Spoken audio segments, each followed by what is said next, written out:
दोस्तों, जाने अनजाने में हम कुछ ऐसी गलतियां कर देते हैं जिसका पछतावा हमें बाद में होता है। हमें जब अपनी गलतियों का एहसास होता है तब बहुत देर हो जाती है। तब तक हम बर्बाद हो चुके होते हैं। तो आखिर वह जीवन में कौन कौन सी गलतियां हैं जिसके बारे में हमें पता नहीं है, जो हमें बर्बाद कर रही हैं। आइए आज इस कहानी में यही बात करते हैं कि इंसान की कौन कौन सी गलतियां हैं जो उन्हें बर्बाद कर देती हैं। अपनी बर्बादी के कारण अगर हम पता कर लें तो हमारा जीवन सुखमय बन सकता है। बहुत समय पहले की बात है। एक नगर में एक धनी सेठ रहता था। उस सेठ के पास सभी तरह की सुख सुविधाएं थी, लेकिन उसकी कोई संतान नहीं थी। सेठ इस दुख से हमेशा चिंतित रहता था। फिर एक दिन उसे पता चलता है कि उसकी पत्नी गर्भवती है। वह बहुत प्रसन्न हो जाता है। फिर उसने अपनी पत्नी का खूब ख्याल रखा। ऐसे में एक दिन उसके घर पर एक पुत्र का जन्म होता है। सेठ पुत्र के जन्म पर बहुत ही प्रसन्न होता है। उसने पूरे नगर में मिठाई बंटवाई और उसके खुशी का कोई ठिकाना ना था। देखते ही देखते उसका पुत्र बड़ा हो गया और सेठ ने अपने पुत्र को गुरुकुल भेजने का निर्णय किया ताकि वह पढ़ लिख कर एक विद्वान बन सके। अभी उसके पुत्र की उम्र ज़्यादा नहीं हुई थी, लेकिन उसने छोटी ही उम्र में अपने पुत्र को गुरुकुल भेज दिया। गुरुकुल में वह बालक अच्छे से शिक्षा ग्रहण करता, अपने गुरु की सभी आज्ञा का पालन करता। ऐसे में वह बालक वहाँ का सबसे होनहार विद्यार्थी बन गया। गुरुकुल में उस बालक ने सारे वेद पुराण और शास्त्रों का अध्ययन किया और बहुत बड़ा विद्वान बन गया। गुरु भी उस बालक से बहुत ही प्रसन्न थे कि उसने छोटी सी उम्र में सारा ज्ञान अर्जित कर लिया।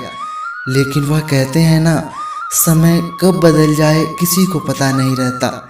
ऐसे ही एक दिन किसी प्राकृतिक आपदा की वजह से उसके माता पिता की मृत्यु हो गई।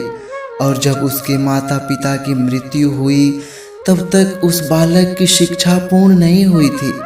और जब उस बालक ने इस खबर को सुना कि उसके माता पिता इस दुनिया में नहीं रहे और उनका सब कुछ बर्बाद हो चुका है, तो उस बालक का इस सांसारिक मोह माया से मन उठ गया।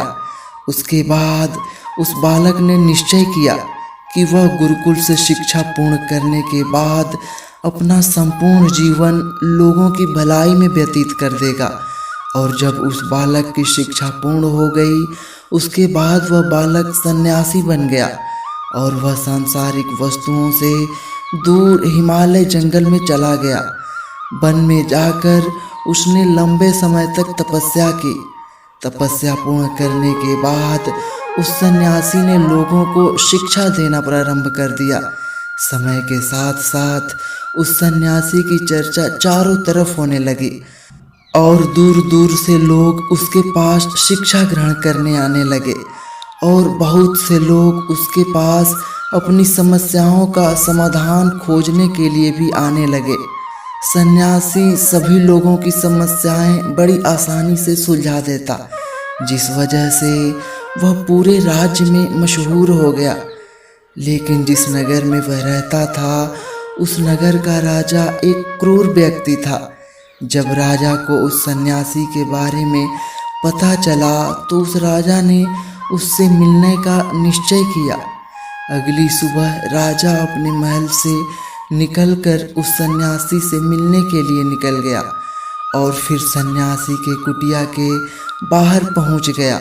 वहां पहुंचकर जब राजा ने उस सन्यासी को देखा, तब राजा उस सन्यासी को देखता ही रह गया। उसके चेहरे पर एक अलग ही तेज था। जब वह उस सन्यासी के पास पहुंचा तब राजा को अपार शांति का अनुभव हुआ। उस राजा ने सन्यासी को प्रणाम किया और उनके पास ही बैठ गया और उनसे वार्तालाप करने लगा। और राजा पहली ही मुलाकात में उस सन्यासी के व्यक्तित्व से इतना प्रभावित हुआ कि उसने उसी समय से अच्छाई की राह पर चलने की ठान ली और मन ही मन सोचने लगा कि इतनी छोटी सी मुलाकात में यह सन्यासी मुझे इतना बदल सकता है, तो अगर यह हमेशा मेरे साथ ही रहने लगे तो मेरी तो जिंदगी ही बदल जाएगी। और यही सोचकर राजा सन्यासी से महल चलने की आग्रह करने लगा। राजा का आग्रह सुनकर सन्यासी मना नहीं कर पाया और वह राजमहल चलने को तैयार हो गए। फिर राजा सन्यासी को लेकर राजमहल की ओर चल दिया। राजमहल पहुंचने पर राजा ने सन्यासी का खूब आदर सत्कार किया और उसके बाद राजा ने सन्यासी को एक ही कमरे में भोजन करवाया। भोजन के बाद सन्यासी ने राजा को धन्यवाद कहा और राजा से जाने की अनुमति मांगी। यह सुनकर राजा ने कहा कि आप हमारे बागीचे में जब तक चाहे रह सकते हैं। आपको यहाँ पर किसी भी प्रकार की असुविधा नहीं होगी और आप यहाँ रहेंगे तो हमारी प्रजा को भी अच्छा लगेगा और हमें भी अच्छा लगेगा। यह सुनकर सन्यासी ने राजा का प्रस्ताव स्वीकार कर लिया। उसके बाद राजा ने सेवकों से कहा कि सन्यासी महाराज के लिए बागीचे में रहने, खाने और वस्त्र इत्यादि का प्रबंध किया जाए। राजा की आज्ञा के अनुसार सेवकों ने एक सुंदर कुटिया का निर्माण कर दिया। उसके बाद वह सन्यासी उसी कुटिया में रहने लगे। सन्यासी को उस कुटिया में रहते रहते कई साल बीत गए और इस दौरान राजा ने उनकी खूब सेवा की। एक बार एक आवश्यक काम से राजा और रानी को दूसरे राज्य में जाना पड़ा, इसीलिए उन्होंने एक सेवादार को सन्यासी की सेवा में नियुक्त कर दिया और वह सेवादार राजा के जाने के बाद बीमार पड़ गया और अपने घर चला गया और कभी लौटकर वापस नहीं आया।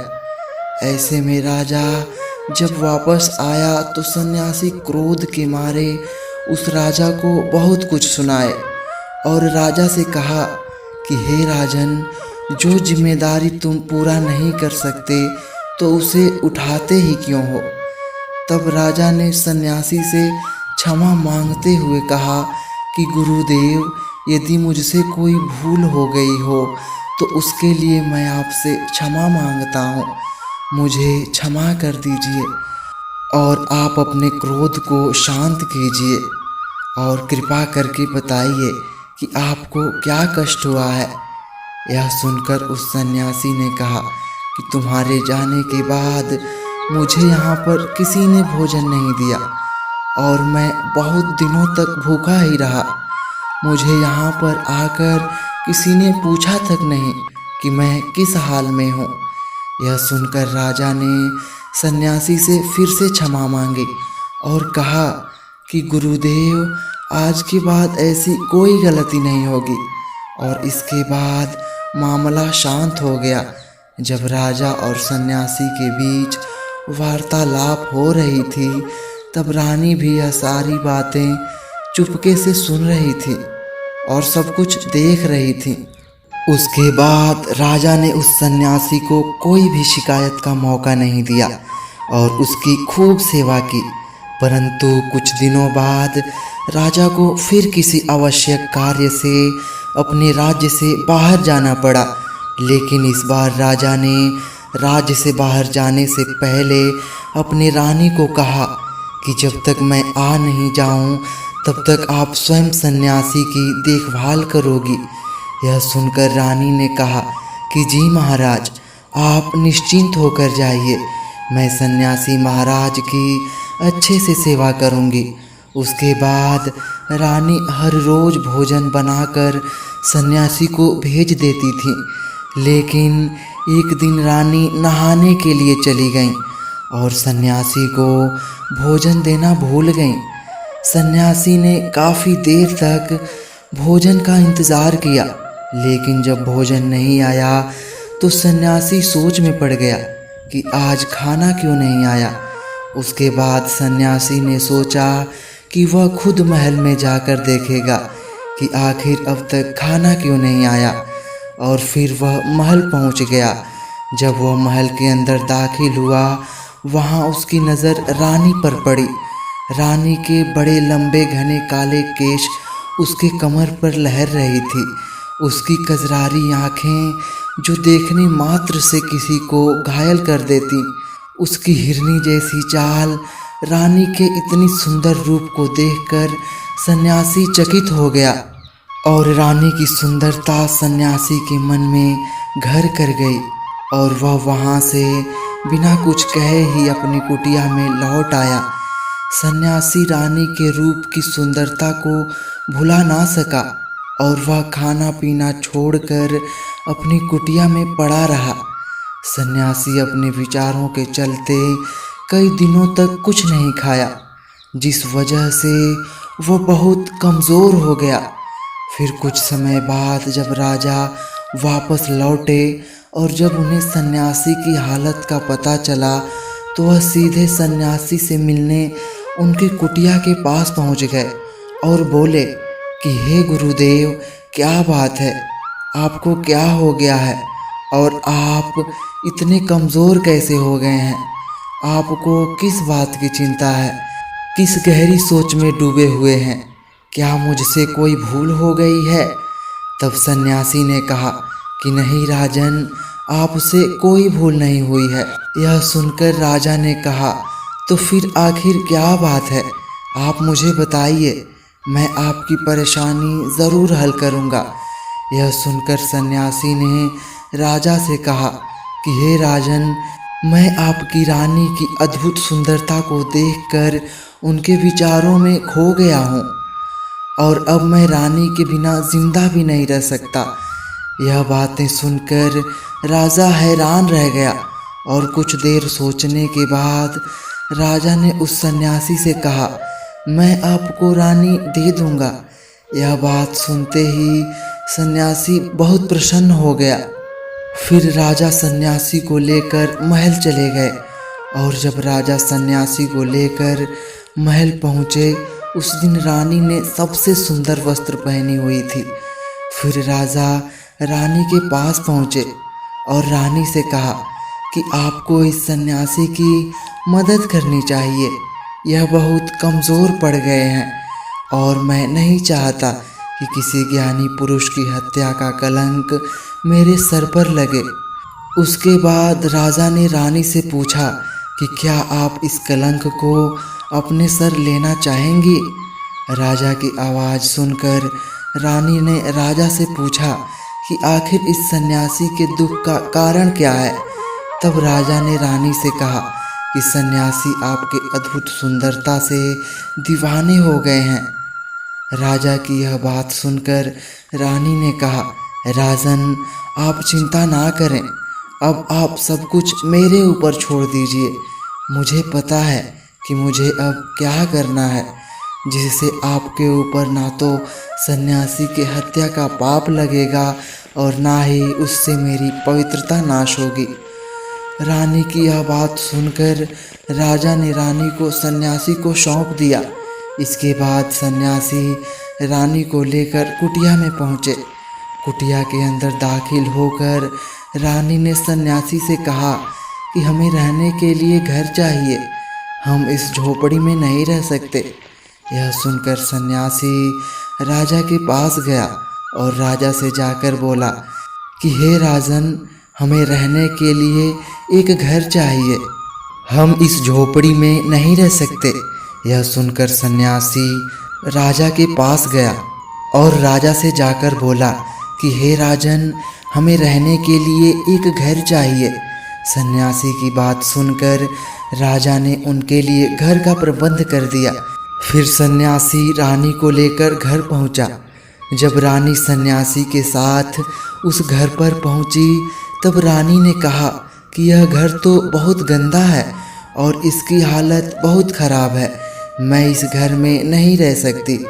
यह सुनकर फिर से वह सन्यासी राजा के पास गया और राजा के पास जाकर बोला, हे राजन, आपने जो हमें घर दिया है उस घर की हालत बहुत ही खराब है। सन्यासी की बात सुनकर राजा ने घर की हालत ठीक करवा दी। उसके बाद फिर रानी घर के अंदर गई और नहा धोकर बिस्तर पर आ गई। फिर सन्यासी भी बिस्तर पर आ गया और फिर उसके बाद रानी ने सन्यासी से कहा कि आपको पता है आप कौन हैं और आप अब क्या बन गए हैं। आप एक महान सन्यासी थे जिसके लिए राजा स्वयं सारी सुविधाएं उपलब्ध कराते थे।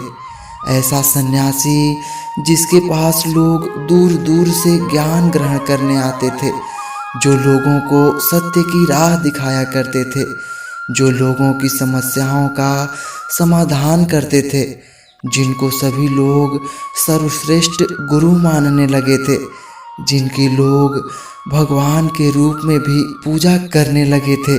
और आज आप अपनी वासना के कारण मेरे गुलाम बन गए हैं। रानी की यह सारी बातें सुनकर उस सन्यासी को बड़ा झटका लगा और उसे महसूस हुआ कि वह तो एक सन्यासी है और वह यह सब क्या कर रहा है। वह तो इन सारे सुख सुविधाओं को छोड़कर शांति की तलाश में वन में चला गया था। जब सन्यासी को सूझ आई तो वह जोर जोर से रोने लगा और चिल्लाने लगा और रानी से कहने लगा, मुझे क्षमा कीजिए महारानी, मैं यह क्या करने जा रहा था। मैं अभी इसी वक्त आपको राजा के पास सौंप कर आता हूँ।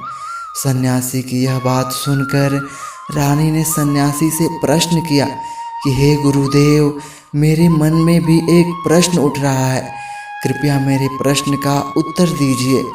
रानी की यह बात सुनकर सन्यासी ने कहा, पूछो, तुम्हारा क्या प्रश्न है। फिर रानी ने कहा, जब आपको उस दिन भोजन नहीं मिला तो आप बहुत क्रोधित हो गए थे। जब मैंने आपका यह रूप पहली बार देखा था और तभी से मैं आपके व्यवहार में परिवर्तन महसूस कर रही हूँ। ऐसा क्यों हुआ गुरुदेव? आखिर आपको इतना क्रोध क्यों आया? आपने तो शांति की प्राप्ति कर ली थी। रानी की बातें सुनकर सन्यासी ने कहा, जब मैं वन में था तो मुझे समय पर भोजन नहीं मिलता था, लेकिन जब मैं महल में आया तो महल में आने के बाद मुझे सारी सुख सुविधाएं प्राप्त हुईं और फिर मैं इन सभी सुख सुविधाओं का आदी हो गया और मुझे इसके प्रति लगाव हो गया और फिर मुझे इसे पाने का लालच उत्पन्न हो गया और जब मुझे यह नहीं मिला तो मेरे अंदर क्रोध उत्पन्न हो गया। फिर सन्यासी ने कहा, महारानी, अगर इच्छा पूरी ना हो तो क्रोध उत्पन्न होता है और अगर इच्छा पूरी हो जाए तो लालच पड़ जाती है।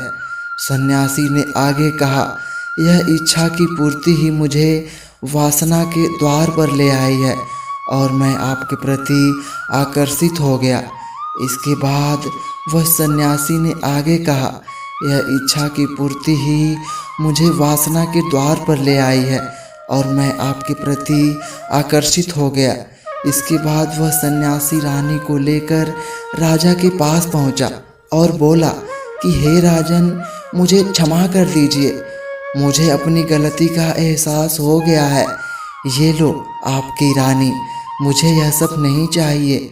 मैं अपनी इच्छा में वशीभूत होकर यह गलत कार्य करने जा रहा था और अपने जीवन को बर्बाद कर रहा था, लेकिन अब मुझे सब कुछ समझ आ गया है। उसके बाद उस सन्यासी ने कहा कि हे राजन, मनुष्य की बर्बादी का कारण उसकी 4 आदतें बनती हैं और दुनिया के हर एक व्यक्ति के अंदर यह 4 अवगुण होते हैं, लेकिन जो व्यक्ति इन पर नियंत्रण पा लेता है वह दुख और परेशानियों से उभर जाता है और वहीं जो व्यक्ति इन चारों दोषों पर नियंत्रण नहीं कर पाता वह बर्बाद होने की कगार पर पहुंच जाता है। यह सुनकर राजा ने कहा, हे गुरुदेव, आप मुझे वह 4 आदतें बताइए जिससे मनुष्य की बर्बादी हो जाती है।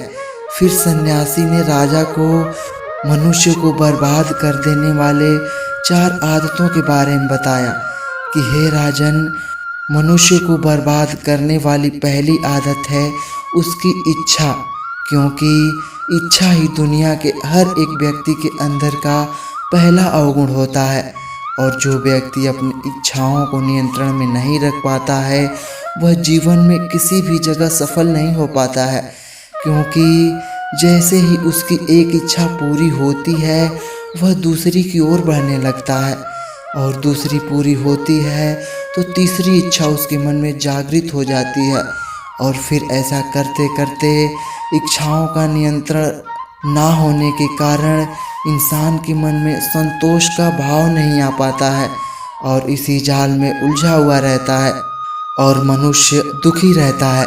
इसीलिए राजन, जब हम अपनी इच्छाओं पर नियंत्रण पा लेते हैं तो हम हमारे मन पर भी नियंत्रण पा लेते हैं, और जब हमारा मन हमारे बस में होता है तो हमें सुख ही सुख की प्राप्ति होती है।